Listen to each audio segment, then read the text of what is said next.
A partir del próximo 15 de febrero, habrá caras nuevas en el Parlamento.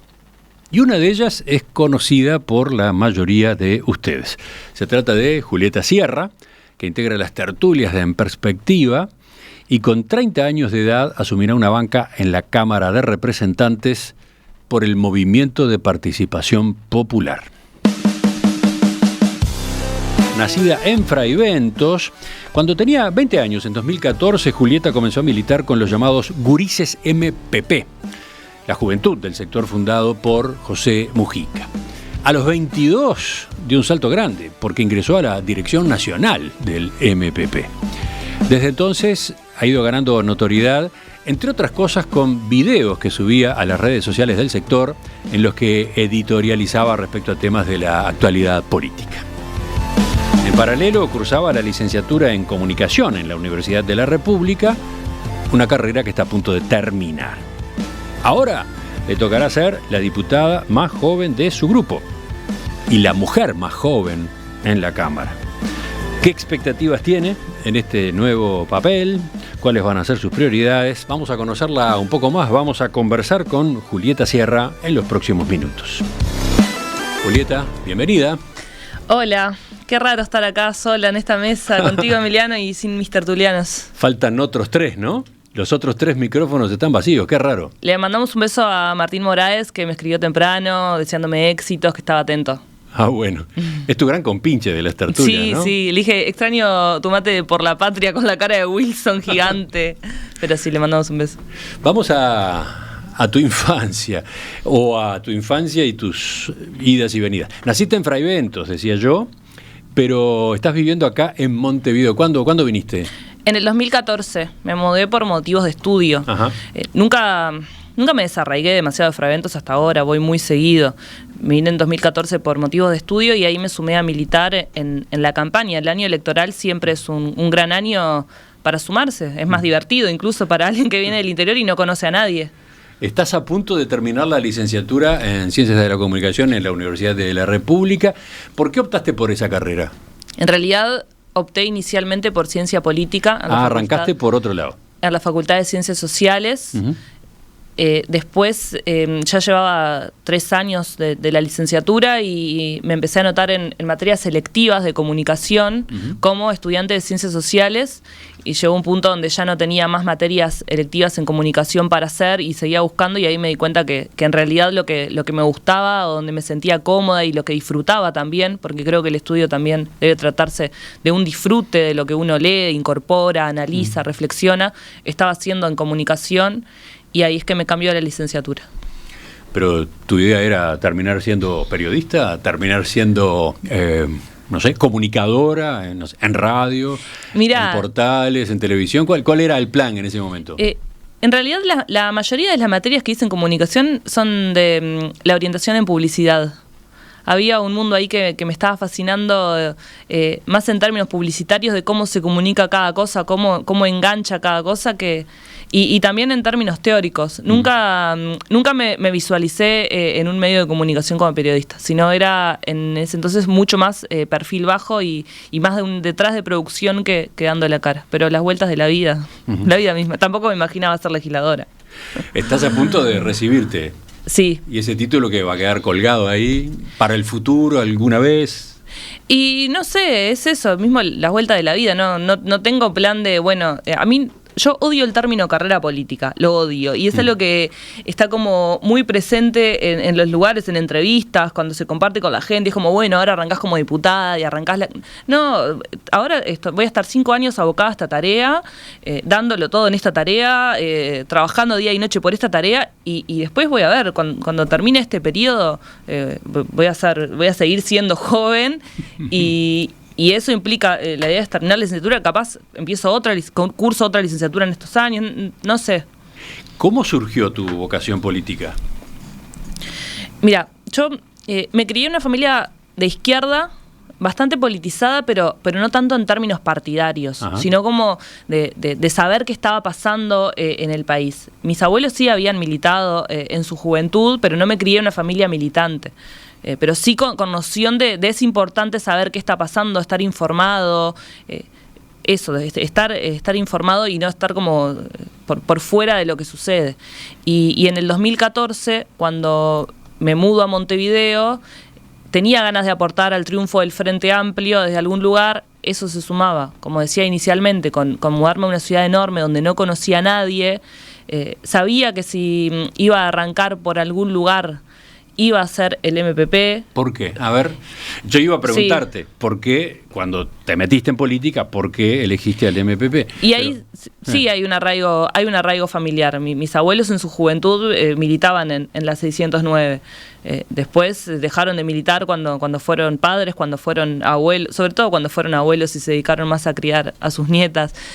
Pero sabía que la 609, el MPP, era el primer lugar, por el arraigo familiar y porque me daba cuenta que había algo más que una cuestión meramente electoral. Había otro sentido de pertenencia y de inserción que después lo terminé comprobando cuando me sumé. Pero no me sumé como, bueno, vengo al EPP de ojos cerrados y me sumé a Gurises MPP y me sedujo mucho el grupo, la organización.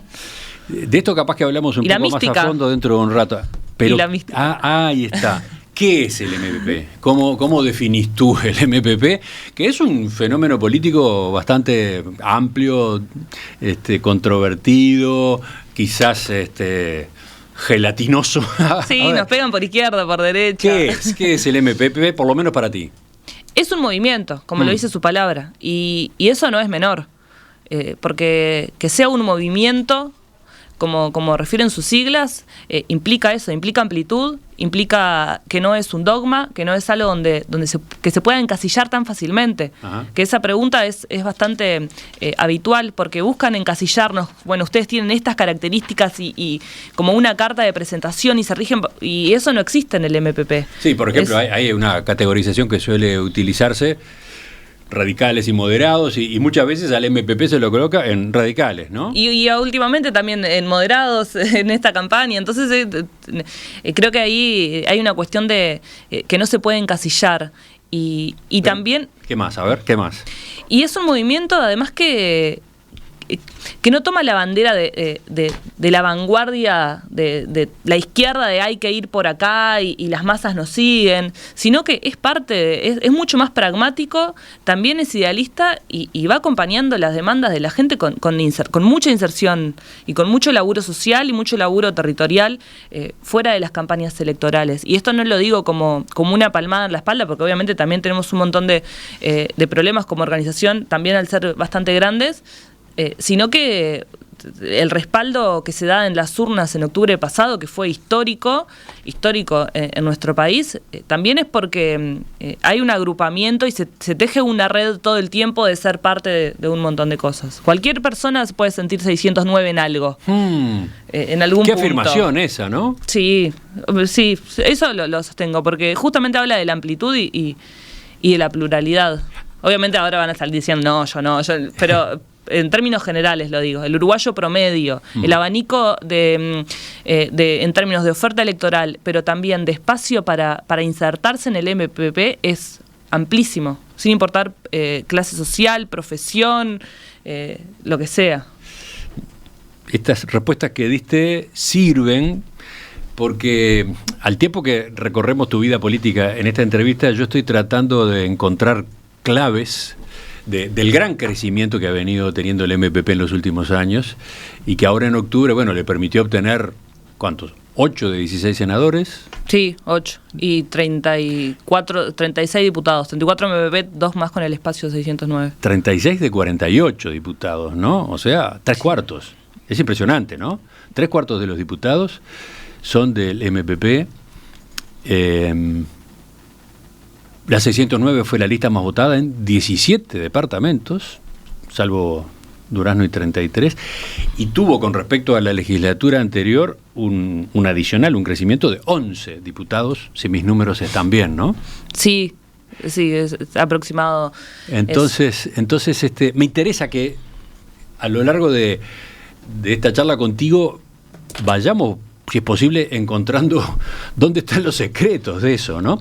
Entonces, bueno, yo te preguntaba qué es el MPP y cómo definen ustedes, cómo alguien que está desde tu edad en el MPP categoriza a este grupo, a este movimiento tan particular. Pero sigamos. Te metiste en Gurises MPP. ¿Qué es Gurises MPP? Una cuestión que tiene el MPP, que creo que va atado a todo lo que venimos conversando, es que no tiene una juventud en la estructura como aparte, sino que Gurises MPP también implica estar insertos en una militancia intrageneracional. No es algo aislado, donde solamente jóvenes con jóvenes y se arma eso. Sino a ver, esa precisión es importante. ¿No hay una juventud del MPP? Orgánicamente no. Gurises MPP se conforma principalmente en campaña.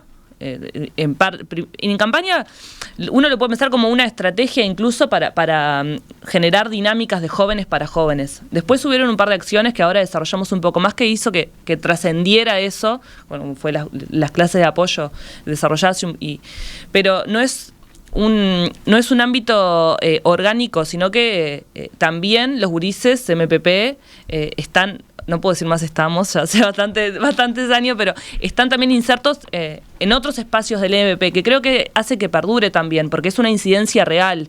No es que te juntás únicamente con jóvenes y discutís entre pares generacionales y nada más, sino que implica estar insertos en la agrupación que haya en tu barrio, en donde con los trabajadores del rubro donde laburás o estudiantes donde estudiás. Entonces también eso permite una perdurabilidad en el tiempo, porque estás inserto en discusiones. Yo no entré a la dirección nacional del MPP con 22 años como representante de la juventud, como pasa en otros partidos, o incluso en otros sectores dentro del Frente Amplio seguramente, sino que entré como Julieta Sierra, no entré como gurisa MPP, entré porque hubieron elecciones internas y fui votada como una más. Y eso me parece que es importante destacar, porque implica una discusión a la par.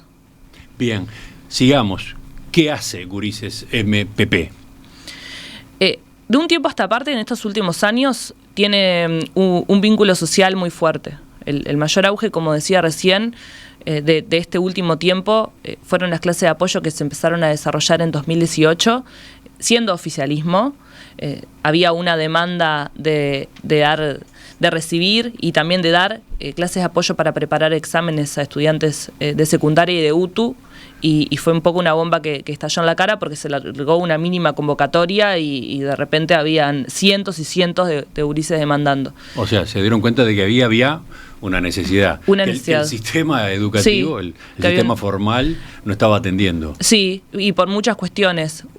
No solamente en términos más educativos, más abstractos, sino también hasta cómo se da. Era cómodo ir a Gurises MP, no en términos de comodidades materiales, sino en clima, en ambiente, de que eran también gurises dándole clases a otros gurises. Había una dinámica ahí que está muy buena. Entonces, ahí en realidad lo que era un grupo que se conformaba mucho más para temas puntuales de campaña, terminó eso con una perdurabilidad bastante fuerte sin perder el arraigo general en la organización. ¿Cuántos gurises participaban dando esas clases de apoyo? Hasta que yo fui parte del proyecto, que tuve que dejar por una cuestión generacional, se le había dado a más de 4.000. Y esta cifra hace 1 año y medio, 2 años. ¿Los destinatarios? Los destinatarios. 4.000. ¿Y cuántos del lado de ustedes? ¿Cuántos eran los que daban esas clases? Y ahí en realidad arrancamos siendo solo MPP quienes los dábamos, y después empezaron a sumar mucha gente que no tenía nada que ver. En esto de la fórmula mágica también, y un poco de la fórmula de la Coca-Cola, se empezó a sumar mucha gente que no era del MPP. Incluso preguntaban si podían ser parte siendo votantes de otros partidos, cuando era lo que ni siquiera se preguntaba. Entonces, ¿vos cómo haces parte realmente a la gente que quiere aportar de alguna forma? Se arrima a un grupo político y le decís, no, tenés que cumplir estas reglas, tenés que tener estos parámetros morales, tenés que votar esto, tenés que acompañar estas demandas. Lo sumás, sos parte, y no le vas a estar demandando. Y después, si se queda militando, y si no se queda, no se queda. De vuelta estamos hablando de lo mismo, ¿no? Igual que con el MPP, ¿no? Te tiré varios piques igual. Quiero decir, una organización, llamémosle organización a Gurises MPP, pero con fronteras porosas, ¿no? Sí. Y que se mueven, que no impiden que entre y salga gente que capaz que no tiene directamente que ver con el MPP. Están las puertas abiertas. Ahora van a estar desarrollando los gurises un campamento el 21, 22 y 23 de febrero en Santa Lucía del Este. Y los temas que van a tratar, estoy un poco por fuera, o sea, pero sé que es vivienda, el acceso a la vivienda de la juventud, cómo el acceso a un laburo de calidad, que no esté precarizado, cuál es la realidad de los jóvenes.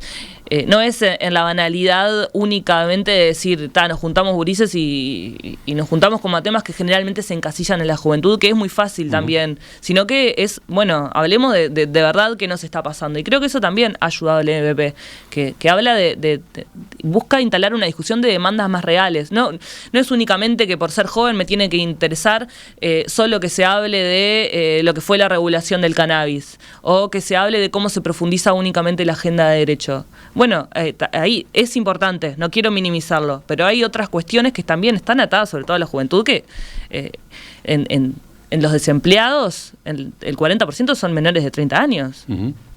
Entonces, bueno, en definitiva, ¿qué tipo de actividades, qué tipo de convocatorias hace Gurises MPP mientras va trabajando, ¿no? Y están principalmente vinculadas a lo social. Esto no escapa a las campañas. Esto no escapa a que en octubre tuvieron una recorrida muy grande y muchas barriadas entregando listas, militando, armando Agite 609. Agite, ¿no? Los Agite 609 vienen de Gurises MPP. Sí, creo que de la campaña 2009 de Pepe. Uh-huh. Ahí puedo estar pifiando ley que venga de la del 2004. Algún compañero me va a corregir, pero creo que es del 2009, que siempre fue llevar una propuesta cultural a todos los barrios, incluso a muchos lugares donde no suelen haber propuestas culturales. Y ahí es instalar un mini escenario, o a veces ni eso, llevar alguna banda más reconocida y también alguna más local. Y esto de todo el país, no solo Montevideo. Porque creo que una de las cosas que me faltó decir hoy es que el MPP tiene de verdad un anclaje en todo el territorio nacional, que dista en esta discusión de qué tan capitalino, qué tan urbano es el Frente Amplio, que fue una discusión sobre todo muy grande en 2019. Bueno, tú decías las cifras, en la mayoría de los departamentos tiene un anclaje territorial en todo el país muy fuerte. ¿Anclaje territorial? Sí. Sí, no quiero caer en las palabras cliché emiliano que usa todo el mundo, trato de evitarlas, pero sí, tiene en todo el país. Bueno, yo como soy de Fraeventos, arranqué militando en Gurises MVP y posteriormente en un espacio de la organización que se llama Regional Interior, que es donde nuclea a todos los militantes del interior. Y yo era parte por mi ciudad natal. Eso me permitió recorrer el país los fines de semana. Perdí muchos fines de semana de años, de mis 20 y pocos años, recorriendo el país con mis compañeros. Creo que eso también termina como legitimando un poco de que estaba militando en serio de cierta forma y con determinado compromiso, porque en ese momento yo estaba trabajando muchas horas en lo que sea para subsistir, call centers, tienda de ropa, administrativa, de lo que sea, y los fines de semana me iba al interior a recorrer el país con el MPP. Sacrificaba bailes, fiestas. Sacrificaba bailes, dormía un poco menos para equilibrar, pero pasaba. Y nada, y en esa recorrida por el país es que veía a compañeros en todos los departamentos. Te puedo nombrar compañeros de cualquier departamento y el vínculo que tienen. Y eso, por eso no es algo que no es casualidad que desemboque en este resultado electoral. Hay un trille importante. Hay un trille que va a las capitales, a las ciudades y a los pueblos también. A los pueblos. Incluso al nivel más micro se trabaja para tener presencia. Sí, nosotros fuimos a Isla Patrulla con Yamandú de cara a las internas y había compañeros 609 ahí laburándolo, en Santa Clara, en muchos pueblos, en Sarandí Grande, en Sarandí El Chi, siempre hay como una referencia 609, no sé, Villancina, importante. Que muchas veces disputás con los blancos, ¿no? ¿Muchas veces qué? Disputás con los blancos, que son los otros que están. ¿Ah, sí? ¿Esa es la pulseada? Y en muchos lugares del interior, sí, esa es la pulseada. ¿Quién es Julieta Sierra? Esa voz que ustedes han escuchado durante varios meses en las tertulias de En Perspectiva y que ahora se va. Dentro de unos días deja las mesas. ¿Por qué? Porque tiene que asumir como diputada. Va a ser diputada a partir del 15 de febrero. Ha sido electa por el Movimiento de Participación Popular. Estamos recorriendo su vida y sobre todo su peripecia política. Y vamos a averiguar también de qué manera va a trabajar en el Poder Legislativo. Ya seguimos.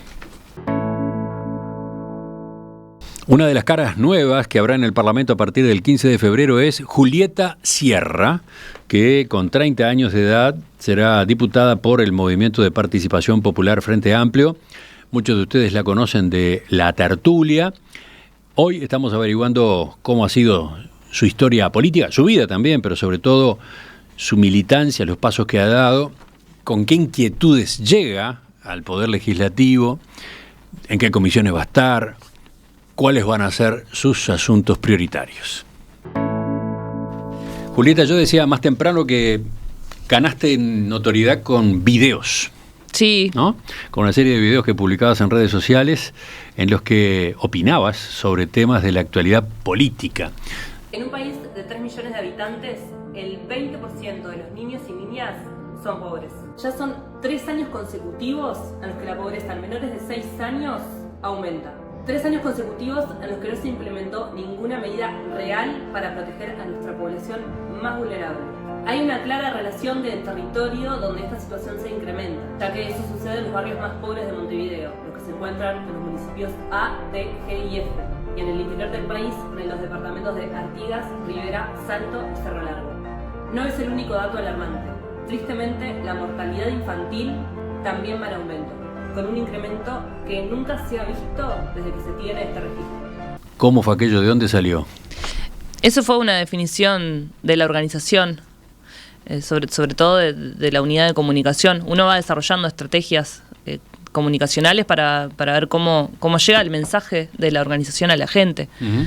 Y en ese momento, con un compañero, se nos ocurrió que estaba bueno generar, por un tema pragmático, videos muy cortitos, de 1 minuto y medio máximo, editorializando cuál era nuestra visión sobre algunas cosas que estaban aconteciendo en el país, que iban aconteciendo, sin tanta profundidad, sino, bueno, la visión del MP es esto, y lo está dando una cara que no es institucional, que no es que te lo está diciendo justamente un legislador y es obvio cuál va a ser el mensaje, sino es una cara nueva. Después, ¿En qué redes? En las mías y en las del MPP. ¿Pero en qué plataformas?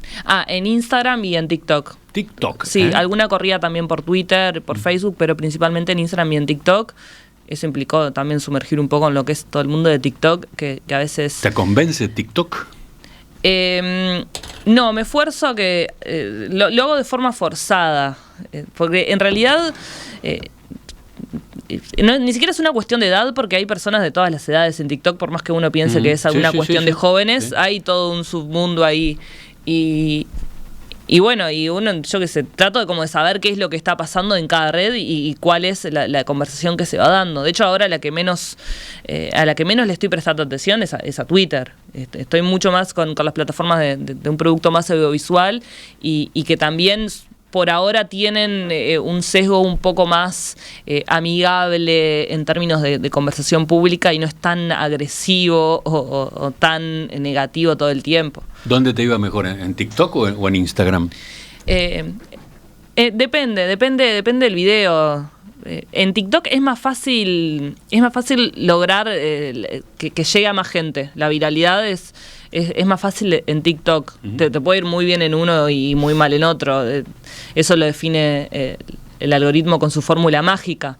Pero en cualquiera de los dos. Pero fue un ensayo importante, personal y también como organización, porque no es fácil poner la cara.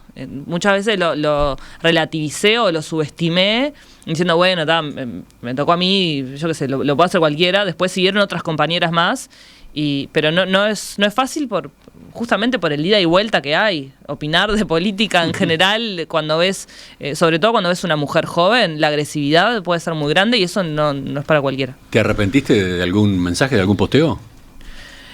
No, me he arrepentido de colgarme en responder. De eso sí, de como entrar como en ese círculo y perder tiempo respondiendo, no críticas constructivas, sino más del agravio, sí, porque además terminaba como contaminada y en una nube y uno no puede permitirse eso por una cuestión de salud mental, entrar en esa nube. Y es el desafío que voy a enfrentar ahora también desde este rol, no enfrascarme en esos agravios, sí en las críticas que van desde que uno se da cuenta cuando son críticas propositivas, cuando son críticas desde la necesidad de una discusión y cuando no. Aquellos videos tuyos terminaban con una frase: mirá vos lo que no te cuentan. Mirá vos lo que no te cuentan. ¿Qué reflejaba eso? ¿Por qué?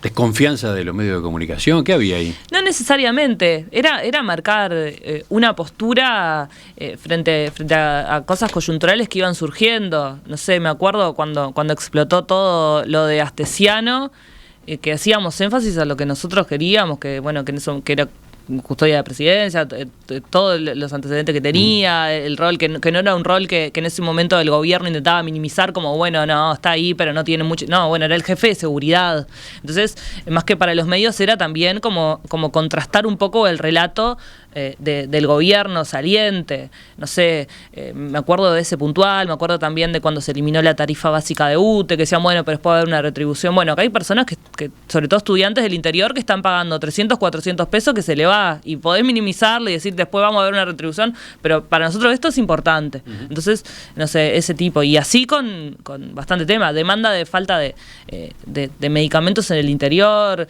no sé, más que los medios era una cuestión de contrapeso al gobierno en ese momento. ¿Cómo surgió la posibilidad de integrar la lista de la Cámara de Diputados? Eso fue una dirección nacional del MPP que hubo a fines de agosto. Ahí ya sabíamos que la 609 que iba a ser una apuesta, no me gusta usar la palabra renovación, pero estoy pensando otro sinónimo, pero básicamente era como de poner caras nuevas y dar cancha también a personas más jóvenes. Nosotros sabíamos que teníamos altas chances también de ganar el gobierno, porque lo iban diciendo las encuestas, porque las chances eran reales, después terminó decantando que sí, y también era un buen momento para armar una lista que con un abanico importante para elegir y bastante plural. En ese sentido, se pensó que generacionalmente también había que hacer una apuesta. No creo que yo esté ahí porque sea la más cra ni una iluminada respecto a mis otros pares, sino que fue algo que se dio dando. Soy militante antes que cualquier otra cosa, antes que cualquier cargo que vaya a ocupar a partir del 15 o después. Soy del riñón, del núcleo duro del MPP. También se deposita mucha confianza ahí. ¿Y cómo te llevas con los orígenes del MPP? ¿Cómo te llevas con el hecho de que el MPP surgió del MLN, pero bueno, es otra cosa, es algo bastante más amplio que el movimiento Tupamaro, ¿no? ¿Cómo llevan ustedes, en particular los jóvenes, la discusión que se da todo el tiempo, ¿no? Aparece, en la campaña electoral se dio, sobre la actividad de los Tupamaros en la década de 1960, que optaron por la lucha armada en un país que, con defectos, con problemas, era de todos modos una democracia. Y eso forma parte de la historia, de los inicios, de los orígenes del MPP y de sus raíces, e implica muchísimo respeto. Nosotros no nos resulta, no sé, incómodo, ni mucho menos hablar de eso, porque sabemos lo que es el MPP hoy. Formamos parte, sabemos que esto no empieza con lo que es el MPP hoy, no empieza con nosotros mismos ni termina, sino que fue todo un proceso histórico que incluso debe haber arrancado mucho antes de la creación del MLN. Nosotros cuando hablamos de dónde viene esto, cuando divagamos y profundizamos a la vez, terminamos hablando de esto, el MP arrancó con el artiguismo, o sea, es una forma de terminar desembocando en lo que es la 609. Y en ese sentido son diferentes procesos históricos en diferentes tiempos. Los compañeros que formaron parte del MLN en ese momento te lo dicen. Tuvimos aciertos y tuvimos errores. Uno tiene también los errores de su tiempo. ¿Y ustedes discuten? ¿Todavía discuten, digamos, con los viejos, con los grandes referentes, que casualmente son por ejemplo, José Mujica, Luciano Polanski y otros. ¿Cómo pasa eso adentro del MPP? La discusión de los orígenes y de todo lo que fue el desarrollo del MLN no es una discusión que está en el día a día. No, obviamente a veces uno se cuelga mucho más y es una discusión muy rica, pero no es una cuestión de cotidianeidad, ni mucho menos, ni con Lucía, ni con el Flaco Agassi, ni con ningún referente, sino que hay una cuestión también de mirar hacia adelante. Sí está el mensaje siempre de cometan sus propios errores de su propio tiempo, no carguen con la mochila de los errores que nosotros cometimos, y eso no implica despegarse de la historia, ni mucho menos, al contrario, es agarrar lo mejor de lo que pasó y construir nuestros propios errores. A veces pasa que están todo el tiempo cobrándote cosas. Bueno, también déjame vivir mi tiempo y hacer mi proceso, y justamente tener mis aciertos, tener mis errores, y que seguro van a aparecer. Después de todas estas preguntas y habiendo pasado por la campaña electoral, la del año pasado, ya diste algunos indicios en otras partes del reportaje, pero ¿qué análisis tenés tú? ¿Dónde estuvieron las claves que llevaron al espacio 609 a alcanzar la votación tan importante que tuvo? Y es el gran despliegue que tiene la 609, no solamente en año electoral, sino en el día a día y en la cotidianidad de la gente. Hay una inserción que es brutal y que eso no corresponde únicamente a una lógica de campaña, sino que seguramente en este momento hay alguien de la 609 que se está reuniendo con algún grupo de vecinos para ver cuáles son las demandas que tiene y poder ayudar a organizarse. Y no lo quiero decir como un cliché de nosotros estábamos con la gente. No, de verdad hay un trabajo que es muy fuerte. Nosotros en pandemia armamos enseguida un comité de emergencia, nos fijamos los compañeros que más o menos estaban organizados en sus barrios, armamos una recolección y salimos, sin pedir mucho permiso y también sin hacer mucho ruido. A nosotros también nos ha pasado de que, no sé, te llaman y te dicen, no, acá tenemos en Nuevo Berlín, hay una familia que está indecisa si de sumarse al Frente Amplio o no, y bueno, y ahí va, no sé, va un senador, va Betiana Díaz, va Daniel Cayani, se junta, tumba nos mate, y no está publicándolo acá, no estamos juntos, no, se hace un trabajo de hormiga, de verdad, constantemente. Y eso creo que después responde, la gente responde con su voto, con el respaldo, y también creo que el EVP responde en no fallar, en no defraudar. Obviamente con muchos errores como puede cometer cualquiera, pero estando ahí. Y ahora tenemos el desafío, hablando de futuro, de no fallar desde otro lugar. El mío va a ser el legislativo. Enseguida vamos a eso, pero para completar, ¿cuánto influyó la oferta electoral que armó el MPP / Espacio 609? Cualquier uruguayo promedio se podía identificar con algo de la 609, y eso es por la oferta electoral. A ver. Si voy a arrancar, si sos joven y querías votar jóvenes, podías hacerlo. Y no lo digo por mí, lo digo por otro montón de compañeras y compañeros en todo el país. Podías votar una renovación, entre comillas, estoy diciendo comillas para quien está escuchando por radio, una renovación, porque no me gusta mucho el término, porque creo que se ha usado tanto que termina estando vacío. ¿Viste? Cuando se usan mucho las palabras, que bueno, si todo es renovación, nada es renovación. A eso voy igual después, cuando hable un poco de mis expectativas. Pero podías hacerlo. Si querías votar gente vinculada a lo rural, podías hacerlo. De hecho, tenemos un ministro designado, que es del EVP, que está muy vinculado. También tenemos, no sé, Carlos Reyes en Canelones, que está muy vinculado al Molino Santa Rosa. Hay un abanico también si te interesaba lo rural. Si tu fuerte era votar una lista que se comprometiera con lo educativo, también tenías compañeros vinculados al tema. No sé, Nicolás Lorenzo en Artigas, Tati Sabini en Canelones. Si querías votar a Blanca Rodríguez, que fue como un furor en su momento, lo hacías a través de la 609, que generó como ahí una especie de rockstar en su momento.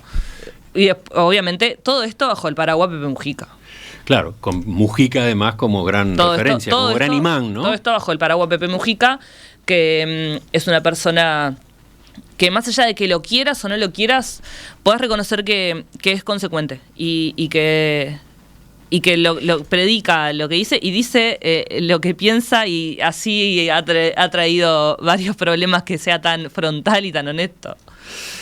No, pero estaba pensando, en definitiva, esa oferta que tú describías recién termina siendo un gran catch-all, ¿no? Sí. Una especie de Frente Amplio. Bueno, yo alguna vez en una tertulia utilicé una expresión parecida, ¿no? Como que el MPP o el Espacio 609, tal cual se presentaba, era un mini Frente Amplio. Tiene la esencia del Frente Amplio. Ya ni mini, ¿no? Pero digo, como un Frente Amplio un poco más chico, ¿no? Es todo. Abarca casi todas las sensibilidades del Frente Amplio y, en definitiva, si vamos a definir hoy su perfil, cuesta definir un perfil que no coincida con el del Frente Amplio, ¿no? Porque se ha ido abriendo tanto, se ha ido amoldando tanto, se ha pragmatizado tanto.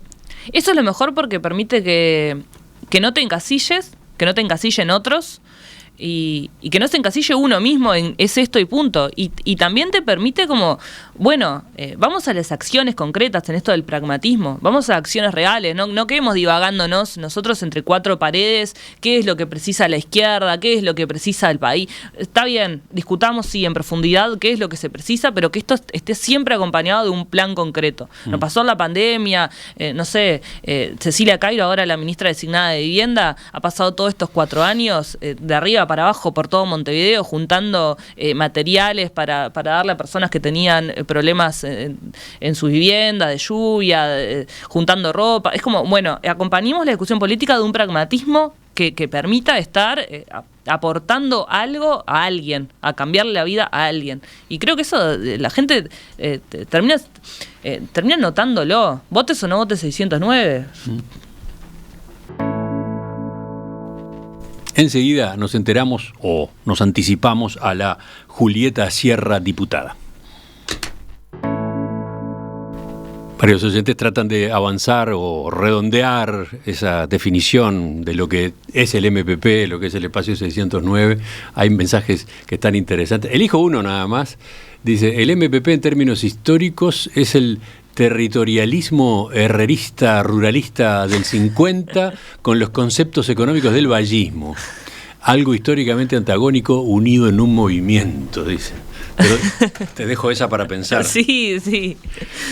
Estamos con Julieta Sierra, que tiene 30 años, que a mediados de este 2025 será licenciada en Ciencias de la Comunicación, pero antes, ahora nomás, este 15 asume como diputada.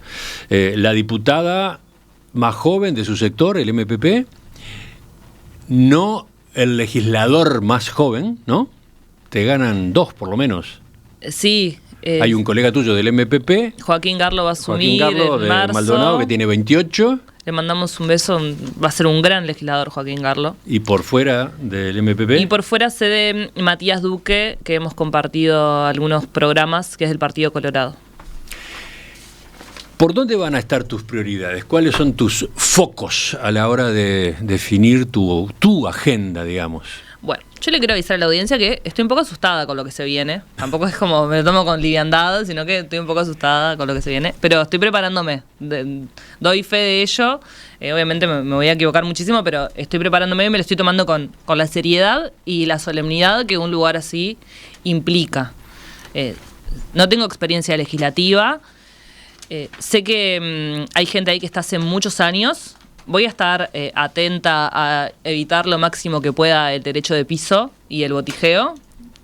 Voy a estar como atenta, para decirlo con total frontalidad, porque hay gente que está hace muchísimos años. Y tengo muchas ganas.